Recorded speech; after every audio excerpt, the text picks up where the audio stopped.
आता पाहूया पावसासंदर्भातल्या टॉप 9 बातम्या।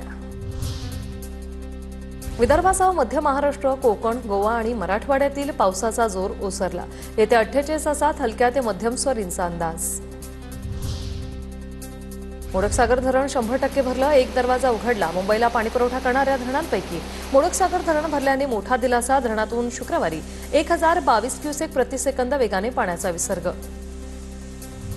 15 ते 20 दिवसांपासून सुरू असलेला गंगापूर धरणातील पाण्याचा विसर्ग बंद।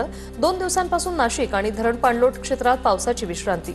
गोदावरी नदीच्या पाणी पातळीत घट, जिल्ह्यातील इतरही धरणातील विसर्गात घट।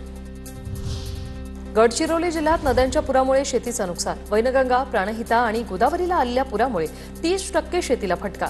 जिल्ह्यात अद्याप पंचनाम्यांना सुरुवात नाही, पुराचा 10 तालुक्यांना फटका। भंडाऱ्यात अतिवृष्टी आणि पुराचा शेतकऱ्यांना मोठा फटका। जिल्ह्यातील 7ही तालुक्यात 4936 हेक्टरवरील पिकं जमीनदोस्त।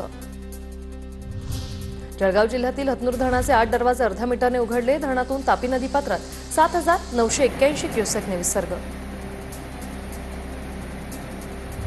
नांदेडच्या सहस्रकुंड धबधब्यावर तरुणाची जीवघेणी स्टंटबाजी। रील काढण्याच्या नादात 4 तरुण नदीपात्रात उतरले। पाण्याच्या प्रवाहात सापडलेल्या या तरुणाला इतरांनी वाचवलं, मोठी दुर्घटना टळली।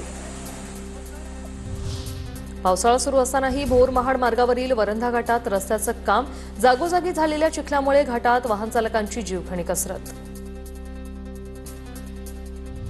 पावसाने विश्रांती घेतल्यानंतर खुललं इगतपुरीचं निसर्ग सौंदर्य। ड्रोन कॅमेऱ्यातून टिपलं परिसराचं मनमोहक दृश्य। दुथडी भरून वाहते इगतपुरीचा भावली धबधबा। धबधबा पर्यटकांसाठी फेवरेट डेस्टिनेशन।